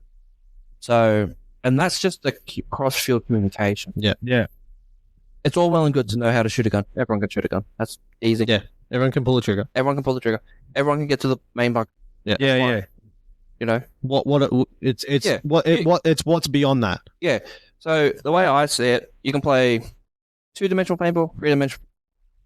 Yeah. AMs, you basically play 2-dimensional paintball. Yeah. You get to your spot, you shoot, you run, do whatever. And you sort of don't really know much what's going on, but you sort of have half an idea. There's a little bit of communication. Yeah. You start going to semi-pro, that's when the 3-dimensional. Because you got to work on your comms more. So towards the end of your AMS career, and you guys know you're going to step up to semi-pro, you just need to work on comms. Your comms. The comms are what will win and lose your games. Yeah. Raw skill, that's fine. But that's only going to take you so far. There's only so much your individual skill play can do for the team. So you need you need the communication to help raise you up to that next level. So when you play, making the team gel more. Yeah, so when you start playing 3-dimensional paintball, you know where you're going, you know where you shoot, you're communicating, and you know where your next moves are. Yeah. So you know that if this guy's not here, I can go. You're half tuned as a player. But also too saying that's also going into 4th-dimensional paintball. Yeah, so that's the beginning. No, but so what you're saying is when you get to that semi-pro division, it's no longer after that doing your basic training and your basic drills. You step into a little bit more sort of advanced sort of stuff, but then stepping from semi-pro into pro, you're sitting there tuning your game more. It's more of a tuning game to bring it to the level of the tuning process of bringing your game to the pro level. Yeah, and you'll be surprised. Like, don't copy the norm of everyone's call-outs. Yeah. No. You know, when we first started with Marauders, instead of doing Jesus God, we started doing Jack Queen King. Jack Queen King, which is fair, yeah. And that was our going into into the snake. So if someone yelled King, we know they're basically at the God. Yeah. And if the other team is King, they're not going to think that they're talking about them going into the God bunker. Yeah. Because everyone's sort of they're going to think it's a everyone's sort of generic meaning of God means entry into the snake. Yeah. So if you hear King, Jack, Queen, blah blah blah, whatever they decide to call it. So what we used to do, we do Jack, Queen, King, and then if there's a bunker, someone in the middle, that would be Ace. Yeah. Then we also do on the Dorito side, we would do Rocket. We wouldn't do Cali. Yep. If there was something somewhat in the middle, that would be Sumo. Yeah. Okay. And then if there's something in the middle, that's Godzilla. Yeah. Godzilla. Yeah. So that's what I used to do back with the Marauders. Yeah. And then when Ronnie came over, he introduced us to 1-2-5. Yeah. Which you guys adapted as well. Yeah. Oh, we did that because Colby's a military man, and he had that when we were in semi-pro. But you guys would, instead of doing, 1-2-5 along the back. But then when you switched, it was 5-4-3-2-1. Yeah. So you guys rotated it as you went. Yeah, the left was always the one. Yeah. But then when Matt came in with you guys, I'm pretty sure he switched it up. Yeah, we'll swatch. We tried that, and just because that 80% of the team was already used to 1-5. Yeah, okay. 5-1. He just adapted, and the minute he was told, he knew it anyway. He just needed to when we were doing a training session, and he was screaming at the 5 when it was really the 1. I knew what he was talking about anyway because he's shooting that direction anyway, and people looking at the 1 shooting the 1, and I'm like, how do you not see the lane going across? This was one issue we had, right? And it was just, he's looking at something specifically, and shooting something specifically, yelling something. He clearly means this bunker, and he's come from a team where it's been a different bravado. Yeah, but me doing a bit of research on teams and different things, I already knew what he talked. Yeah, but Matt, he adjusted. He adapted in the click. There was no. He just needed to be told, like, hey, we just go 1-5. What your brother's like, bro? He's right away. It was cool. It was just 1-5. The Dorito corner is always the 1. Yeah, and it just went like that. Like back. Yeah. Oh yeah. Matt's one of those first software. Yeah, he is. He can play the center. He can play the Dorito. He can play the snake. I mean, you saw at Masters. You told him to play the snake. And then it ended up working. Yeah. I was behind him, mate. Was in the snake. I think he got up to the snake 3 and absolutely swiped someone in the Dorito, and then pushed forward to the 50, and then they just opened the door. Yeah, and so that all that sort of stuff, and being able to join a team and then also absorbing all their calls and stuff like that is a major thing that a lot of people need to do as well. Yeah, need to sort of learn how to adapt to it. Yeah, so train, communicate, 2-dimensional paintball, 3-dimensional paintball, 4-dimensional paintball. That's like the major things that people should really start to focus on. Yeah, as they're establishing through their game, as you're going up. Yeah. As they're coming up through the divisions. Yeah. That's good. Yeah. No, that's just the mindset of, not just a SWAT player, but someone of your caliber. It's that's just how you think. Yeah. And you can watch me in with like bitching and stuff like that. Like I don't really like to say it, but like quarterbacking, like helping them. Like if I'm on a team and stuff like that, especially with bitching, you like to help as much as you can. I'm only going to do as minimum as possible. We're a support player. Yeah, I'm just there just to help out. You're a guy. You're a guy. You're a guy. Yeah. That's pretty much what I said to him. So I'm not here. Yeah. Like I'm already established. I know what I'm doing. Yeah. I'm here to help you guys. Yeah. I already have a name for myself. Well, that's my job here with you guys. Well, I'm not here to name or anything. I'm here to help you guys. You guys wanted my help. I'm here to help. Yeah. And I want you guys to develop, get better. And I mean, look at them. Oh yeah. I'm a lot more, but it's also with it's with anyone too. It's with that guy behind you. Yeah. So it's that 1-2 combo. Yeah, it's coming back to training again. It's about training with team mates. Yeah. You can't do solo. You can't have 2 players, 3 players consistently out there of a team of 7. No. And Brent's looking at me because that was one of the issues. And it's so it was 3 guys every second week mainly. So it just comes down to, and this is how we clicked back when we were doing the when we just did our 3-on-3 and stuff like that. Yeah. We all just gelled. It just connects. Yeah. And you won't know when it happens or how it happens, but when it happens, you'll be like, holy shit. And you realize, but when it happens, oh yeah, and you just look at it and go, what the hell is this? Whoa. Yeah, we're talking. Everyone can hear. Everyone understands what's going on, and we're dominating. Yeah, we're smashing. Holy shit. Yeah, that's what you want. And hey, we had a couple of that sometimes. Because Matty was always big on the comms. Comms win games. Yes. And I'm going to listen to an 11-year vet before I listen to anybody. Yeah. And so that I always sort of like with everybody in the team, it was sort of Bill first for me, and then I leaned towards Matt because, Bill being one of a very close mate of mine, having the experience he has with a lot of teams he's played for, and then, you have Matt who's been pretty successful amongst Australia in paintball, Yeah. And then also with Elmo.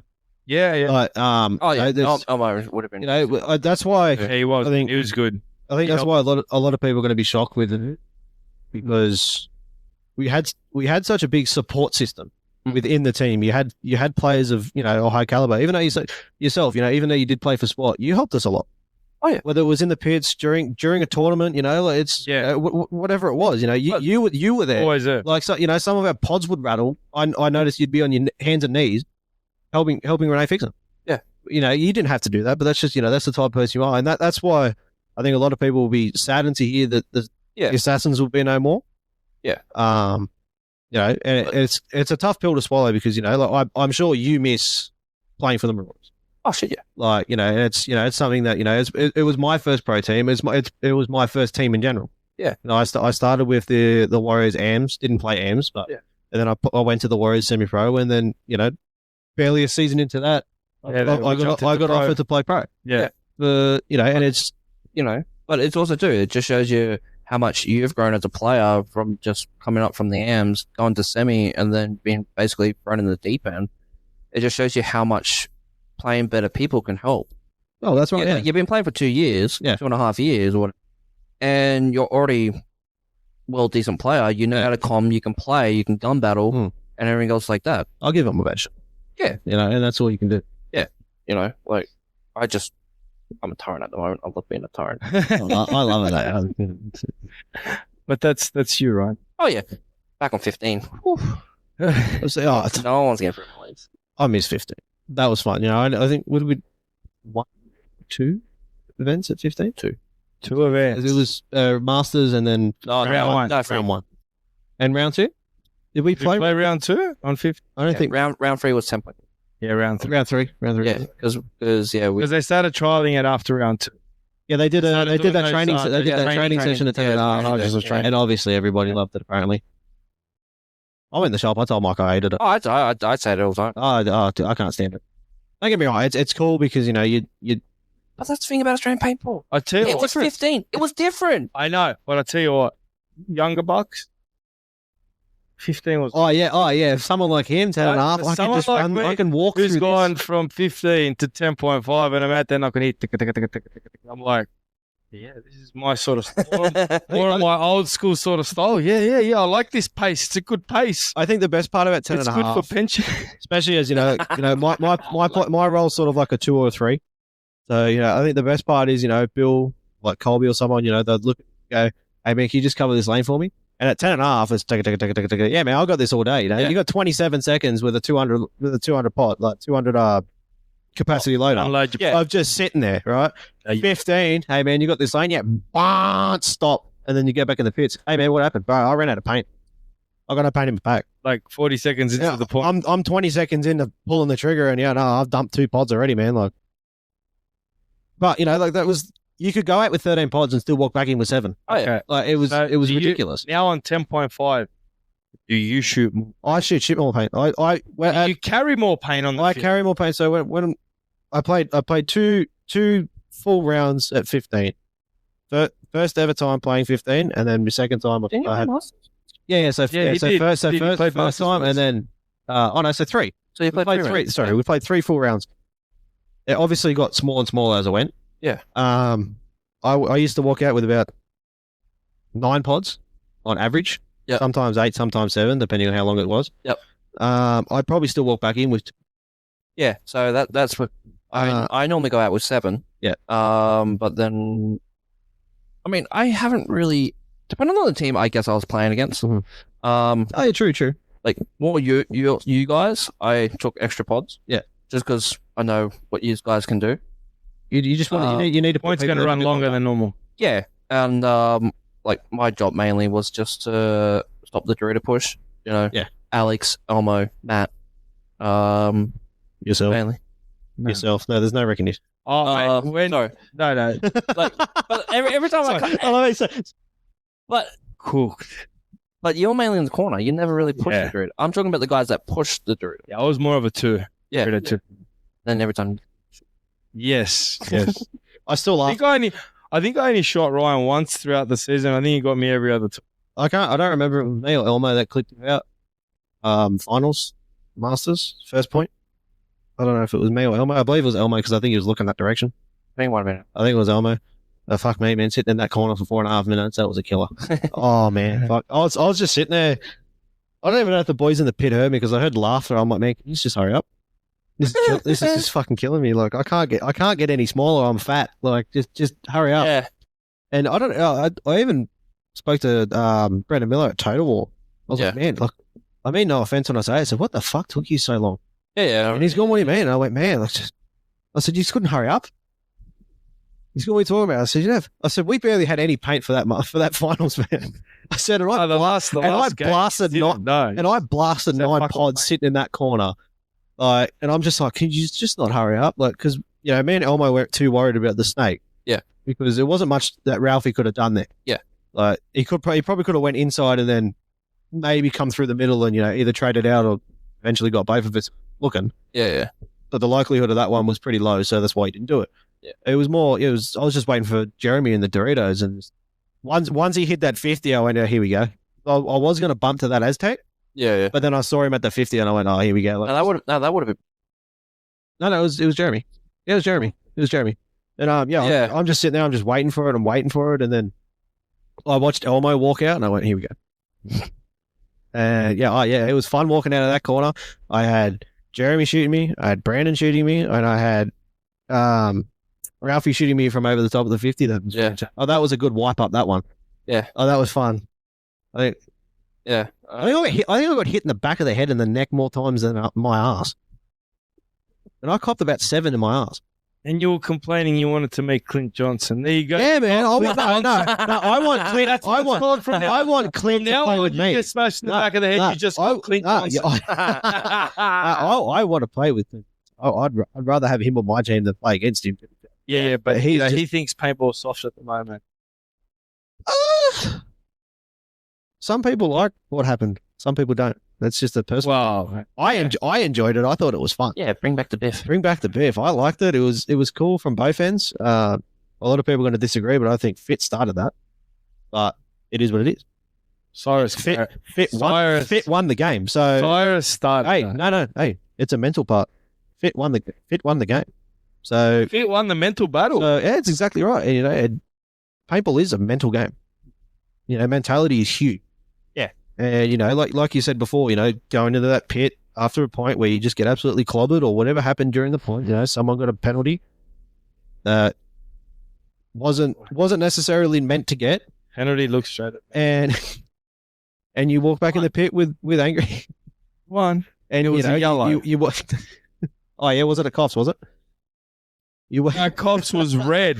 And you walk back into the pit full of shits, full of everything, you're just going to piss everybody else off. Yeah. And, you got to walk back in clear-headed and go, hey, guys, sorry, fucked up, or, whatever the case may be, and just shrug it off. You just own it.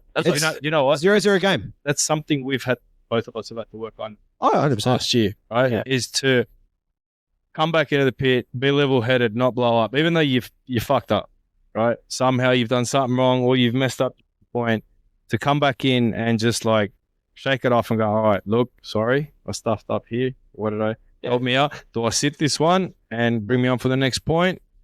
Right. Or help me out here, boys? Where did I go wrong? All you do is you walk off the field. You're like, oh. Look, keep your head up. Don't put your head down. Don't dawdle. Get back to the pit so you can get yourself cleaned up, get yourself reset it. Yep. Get ready for the next point. And get ready for the next point. Yeah, that's right. Okay, that's the part. Yeah. That's the point. If you lose the point, you lose the point. All right, well, you got to do. Get out there. Get it back. Yeah. You got 2 points to win now. Yeah, exactly. You got to try and get the point back, and then you got to try and get the next point after. You can't just be like, oh, yeah, sorry, boys. Yeah. Oh, what the fuck happened, Yeah. Oh, why'd you do this? You shouldn't be doing this, stuff like that. You don't do that. No, because if you do that, so if you come in and you poke someone and you are tearing them down, tearing shreds off them. Yeah. Negative. Yeah, you bring the negative into the team and you tear people down. Yeah. It's going to take, they just got to play shit for the game. Yeah. You got to, hey, man, hey, what happened? Oh, I did this. Oh, hey, it happens, man. Just pick yourself up. Learn how to turn it around instead of, use a negative into a positive. Yeah, that's right. Use it as fuel. I think, and that's, and like I said, that's what will, at the end of the day, will win you and lose your games. Yeah. Is the pits. That's right. The pit mentality. No, that determines great teams from average. Yeah. When you can turn a bad situation into a positive. Yep. I think that was sort of, it was a struggle with, especially the Assassins, especially when we're going against SWAT more than anybody. It was, it was the team that we wanted to beat. Oh. Obviously that's, everybody does. And, there was a couple of times where, oh, that's right. It was more, I came back into the pits furious one time because we just got absolutely clobbered by one point because people just run with their gun down or just don't look at the position the whole body's in. The next point, it was cool. We talked about it. We got it all out. We went to the next point, went back to the other side. I got in the snake corner. Wade was deep in the 50 of the snake. You guys had no idea he was even in there yet. Yeah. Because there wasn't a snake call. And, poor Colby just had some adrenaline running in and just had this massive orange blob on his forearm. And Jacob just seen it from the Torito 50 standing there. So he's come in, thrown it a red because it's a self-checkable spot. Yeah. And he's playing on, he's shooting. Yeah. So I can't remember off the top of my head if we actually had a G off the break. Because I did see something yellow walking off. It could have been a referee. This was what? Round 3, I think. Round 3. I think it was round 3. It was a prelim game. And I can't remember if it was a SWAT player or referee walking back off the sideline. And obviously it's a major, so they pulled me out, they pulled Wade out, they pulled Colby out, so they just ripped the whole snake side off. The place where we had the depth, we had position, and we had I'm yelling at Wade, Sydney, you guys didn't have a snake corner at the time. I'm like, bro, just go, just take 2 with you and go. Yeah, if we had one off the break, we've taken 2. There's 2 left. There's 4 of us. Just go. And the penalty occurred. It is what it is. I was in the pits furious because I was furious at the stupidity. Yeah, and and you can't sit there and have a crack at them. It's you're a team. You got to build each other up. You got to try and turn that fear. You got to try and turn that anger into positive movement and go. Listen, you guys are better than this shit. All right, you guys want to beat this team? Stop acting stupid. Yep. Let's go out there. Let's do it. Let's do it. Let's do our job. Play to the best of our ability. And I looked at Colby straight, and I'll admit this to anybody. I said, if you're going to cheat better than that shit. I said, seriously. I said that was pitiful. Yeah. I said, don't cheat. I said, how's that? No, but I just said, if you're going to cheat better than that. Because I'm all for it. You get away with it, go for it. Yeah. Ryan. Oh, look at me. Okay. Look, okay. It's like we all know it. Nobody actually. It's a hidden thing, sacred thing to know. But we all know if you've been shot and there are no referees running to check you, and you can dump. Get away with it. Going to. Don't tell me one player's not going to go. He walks up to me avocally and goes, I wiped it. Yeah, but 2 yeah. And then we'll go out again, and then I'll come up to him and do the same thing. So, it's fun. It's fun banter. Oh yeah. It's out of 2 players who, care and respect each other, which is a bit different to players that are at each other's throats. So it's all fun and games. But I just blatantly said, I said, man, if you want to cheat, I said, just cheat a lot better than that. Yeah. So you're in the biggest bunker. I was in an obvious spot. Yeah, you really easily could have dumped it. Yeah. That event, I shot Ralphie twice or 3 times. Well, the last event that just happened, Colby got hit on the entry of the snake. He's not getting out. He's crawling past the 3 to the next bunker. I'm sitting there going, oh, this is a penalty. I just started shooting the shit out of him. I shot 3 or 4. He shot him. I shot 3 or 4 into his pack. The referee goes in, checks him, calls him clean. I'm like, man. So there's a video, Ronnie, actually, when he was doing his vlogs over here. These on docos. Yeah, these on docs. Yeah. On YouTube. If you go to his website, you can probably buy one of his Lux idols. Listen, don't. Yeah, it's got made free. Which one's he selling? They just made them. They're just that one I was just telling you about? Like a paid one. It's got his favorite quote or something. Yeah, and it's just it's sick. I'll show you. Okay. I'll show you. Anyway, show me later. Yeah, show me later. So well, no, US 3,800 AUD. Oh, that's 42 Australian. No, 3,800. Really? Yeah. By the time you land, $200. That's all right. That's an adrenaline Lux. No, they think. I know. Oh, Bluey's got one. I know. You got it before. No. Hold on. Hold up. Here we go. I saw on the tech page. About that. No, there's no argument. I saw on the tech page the Dragon Scale ones and the HK upgrades that they do. I've noticed a lot of them are having issues. Whereas the I've seen it on the tech page. That's a shame. I haven't heard of a single. I'll show you later. I haven't heard of a single. It was a comment. It was a comment made by a guy. I don't know exactly, but it was about. It wasn't just the Lux, the Adrenaline Lux, or it was HK conversions, or even as well. When they do the extra milling and all the. They seem to have a history of. I don't know if that's true. The adrenaline. I don't know. That's something. The adrenaline oil has a whole different bolt. My rip is fine. I have no. But that my black one. The adrenaline. Well, it's actually meant to be black and blue. Well, what have you done? Oh yeah, the black accent, and gold. But I put gold accents on it. Yeah. I like the. Yeah, I like it. Show me a photo of the bum. Yeah. Well, you're a gold tragic. But no, the adrenaline. Anything adrenaline is anything else they can get out of it because it's made out of tungsten. Yeah, I don't know. It's just something it's self lubricating essentially. It's a bit, and it's also got a soft issues. The bolt tip itself on the idol has Lux better escape than anyone. holes. Is that true? I don't know. I don't know. Bunch of Malak. I don't know the new Luxus. It's right there. You can pick it up. No, thanks. But no. So the one. so the No, thanks. so the Idol has bigger escape holes on the bolt, so it's a softer shot. The adrenaline is even bigger.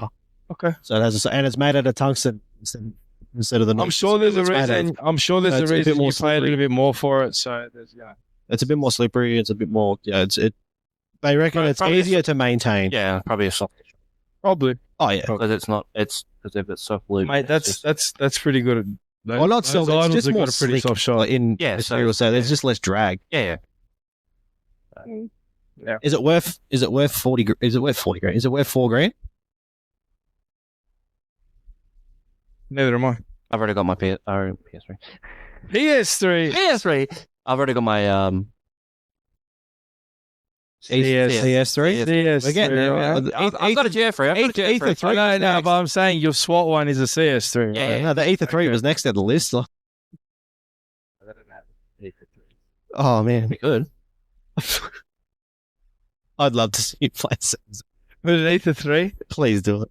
Yeah, that because No, because Eclipse, they want any sponsored team, they want you to use their. I'm aware. like, their- I'm aware. Hello. Well, I'm aware. yeah, okay. Yeah. That's why they said you can get idols and instead of idols, like no shock, more idols than shockers. Yeah, I still wish it the X. The X. Yeah, I think. Oh yeah. Oh, my old Lux X. That thing. Oh, like my two.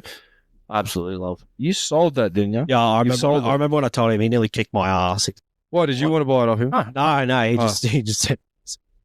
I made money on it, so I just got rid of it. Wait, No, what? no, because you sold the HK one. Yeah, HK. I said to you, don't sell that one. Yeah, no, I just need the cash. Yeah. So get rid of it. Yeah, no, I'll probably never. I've only got the one gun now. I used to have the two. I used to have the silver 1040 and then that one, but got rid of the silver one because I just didn't need it. I still remember Gaddy borrowing my my green ice, and we're finishing up, or we're just playing around at the Rouse Hill field. And I don't know what made him do it, but he looked down the barrel.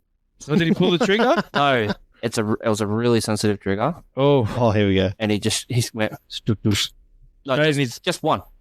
He's wearing goggles, yeah, but it went straight into his goal. just straight Cyclops. Oh, shout out to Gaddy. We're all looking down the field. We're all walking, and next thing we just hear this whack, and we just turn around, Turn around, look, what the hell? and we're just like, "What the fuck?" And he's just like, "It's just,